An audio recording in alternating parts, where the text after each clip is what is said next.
নমস্কার বন্ধুরা, farm machine YouTube চ্যানেলে আপনাদের স্বাগত জানাই। আমি প্রিয় দর্শকদের জন্য আজকে একটি নতুন আপডেট নিয়ে চলে এসেছি।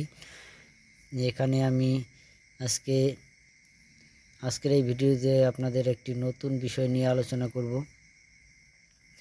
এবং আমার যে সমস্ত প্রিয় দর্শকরা রয়েছেন তারা অবশ্যই ভিডিওটি প্রথম থেকে শেষ পর্যন্ত দেখবেন। ভিডিওটি কোনো রকম স্কিপ করবেন না এবং যে সমস্ত বন্ধুরা আমার ভিডিওতে নতুন রয়েছেন তারা অবশ্যই চ্যানেলটিকে সাবস্ক্রাইব করবেন, পাশে থাকা বেল আইকনটিকে অন করবেন। তো আমার যে সমস্ত প্রিয় দর্শকরা রয়েছেন তাদের জন্য আজকে আমার এই নতুন ভিডিওটি। আমি আজকে আপনাদেরকে যে বিষয়টি নিয়ে দেখাতে চলেছি সেই বিষয়টি, এখানে আমরা যে মাটির কথা পোর্টাল রয়েছে সেই মাটির কথা পোর্টালেই আমরা সেই বিষয়টি দেখতে পাবো।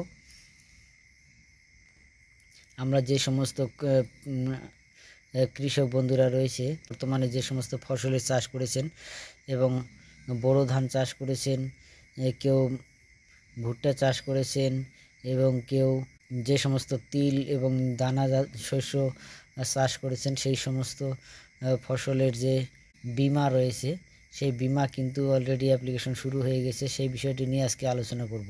আমাদের যে বাংলা শস্য বীমা রয়েছে, এখানে বাংলা শস্য বীমা কিন্তু নতুন অ্যাপ্লিকেশন কিন্তু শুরু হয়ে গিয়েছে। অনেকেই কিন্তু এই বাংলা শস্য বীমা অ্যাপ্লিকেশনটি করেন না, কারণ এটি কিন্তু করে রাখলে পরে আপনাদেরই সুবিধা হবে। কারণ এটি করে রাখলে পরে আপনাদের যে ফসলের যে ইন্স্যুরেন্স, এটি কিন্তু আপনারা কোনো রকম যদি সমস্যার সৃষ্টি হয়, সেটি কিন্তু প্রাকৃতিক দুর্যোগ হোক, কোনো কারণে যদি ক্ষতির সম্মুখীন হয়, তাহলে কিন্তু আপনারা সেই ফসলের টাকাটা আপনারা পেয়ে যাবেন।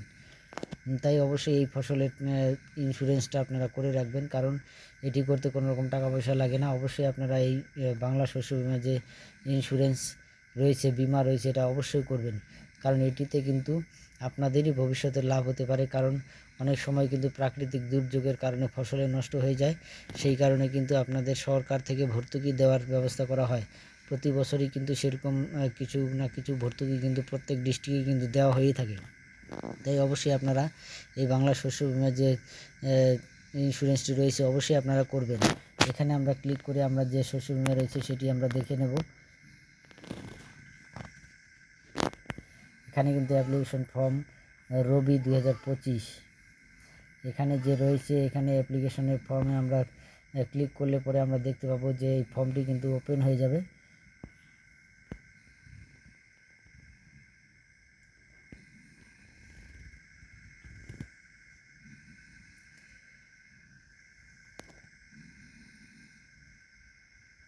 এখানে ফর্মটি ওপেন হয়ে গেল। এখানে তো বাংলা শস্য বীমা বিএসবি, এখানে রবি শস্য 2024 এবং 25 মরশুম, এখানে কিন্তু পরিষ্কার দেওয়া রয়েছে কি কি ফসলের নাম রয়েছে। আলু রয়েছে, বোরো ধান রয়েছে, গম রয়েছে, সর্ষে রয়েছে, ছোলা রয়েছে, খেসারি রয়েছে, মসুর ডাল রয়েছে, রবি ভুট্টা রয়েছে, গ্রীষ্মকালীন ভুট্টা রয়েছে, মুগ রয়েছে, তিল রয়েছে, বাদাম, আখ, এই সমস্ত কিন্তু ফসলের উপর কিন্তু এই ইন্স্যুরেন্সগুলি হবে।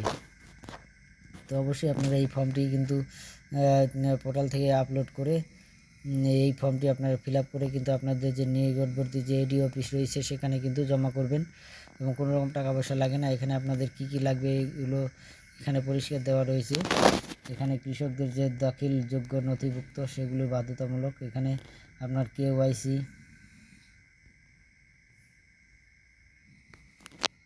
এখানে কেওয়াইসি নথি অর্থাৎ ভোটার আইডি কার্ড, আধার কার্ড, পাসবই, যে ব্যাংকের কপি সমেত অ্যাকাউন্ট নাম্বার এবং খতিয়ান, পর্চা, পাট্টা দিয়েও কিন্তু হবে, দলিল দিয়েও।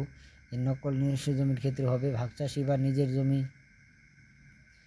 নিজের নামে জমি না থাকলে জমিতে চাষের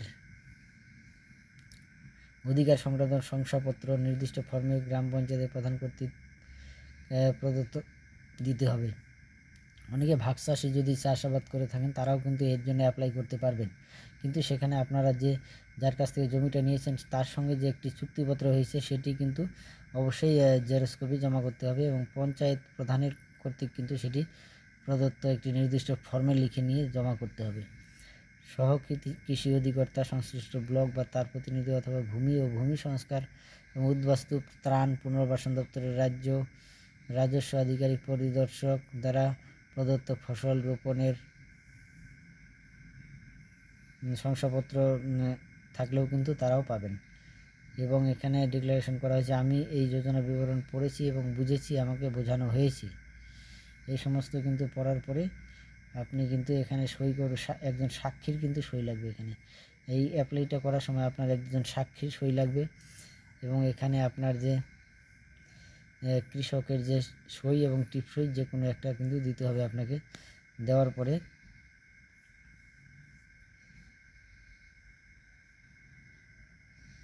এখানে আপনার পুরো নাম, ঠিকানা, এখানে যা রয়েছে সমস্ত কিছু ভরাট করতে হবে। ভরাট করার পরে আপনাদের কিন্তু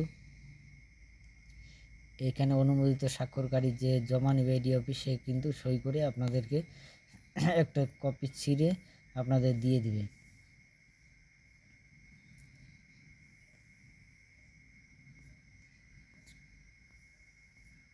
এখানে ফর্মটা ফিল আপ করতে গেলে আপনাকে অবশ্যই এখানে যে কৃষকের নাম রয়েছে, পিতা মাতার অভিভাবকের নাম, বয়স, আপনার বয়স কত রয়েছে সেটি দিবেন, ভোটার কার্ডের নাম্বারটা এখানে দিতে হবে, এবং কোনো কাস্ট সার্টিফিকেট থাকলে পরে সেটা টিক মার্ক করে উল্লেখ করে দিবেন, এবং মোবাইল নম্বর দিয়ে দিবেন। আধার কার্ড নাম্বার অবশ্যই দিতে হবে, এবং বসবাসের ঠিকানা মৌজা গ্রামের নাম দিবেন, এবং গ্রাম পঞ্চায়েতের নাম দিবেন, এবং ব্লক, জেলা, কেসিসি আছে কিনা সেটা হলো আপনাকে হ্যাঁ অথবা না করতে হবে। কৃষক বন্ধুর আইডি কিন্তু অবশ্যই এখানে মাস্ট দিতে হবে। কৃষক বন্ধুর আইডিটা এখানে দিয়ে দিবেন।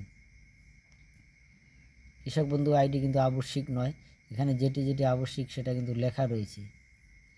এবং এখানে বিমার জন্য প্রস্তাবিত ফসল এবং জমির বিবরণ, এখানে আপনার যে ফসল, কোন ফসল চাষ করেছেন সেটি এখানে লিখতে হবে, এবং কোন ব্লক সেটা, এবং গ্রাম পঞ্চায়েতের নাম, মৌজার নাম ও জেএল নাম্বার কিন্তু এখানে দিতে হবে, এবং খতিয়ান নম্বর দিতে হবে, দাগ নম্বর দিতে হবে। বিমার জন্য প্রস্তাবিত এলাকা একর, আপনার কত জমি চাষ করেছেন সেই পরিমাণ কিন্তু এখানে দিতে হবে। এবং এখানে আপনাকে লিখতে হবে আপনি ভাগচাষি না নিজস্ব জমি, সেটি এখানে লিখতে হবে। ফসল রোপণের সম্ভাব্য, এখন কোন তারিখে আনুমানিক আপনার কোন তারিখে রোপণ করেছেন সেই তারিখটা কিন্তু এখানে উল্লেখ করতে হবে।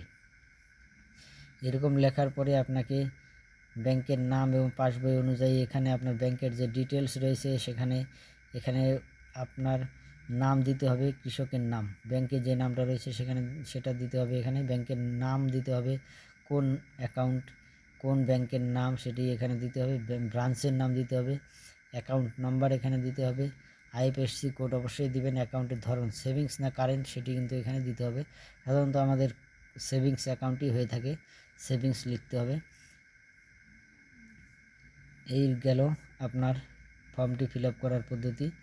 এখানেও কিন্তু আপনাকে সেই নাম এবং পিতার নাম, অভিভাবকের নাম, এবং গ্রাম পঞ্চায়েত, ব্লক,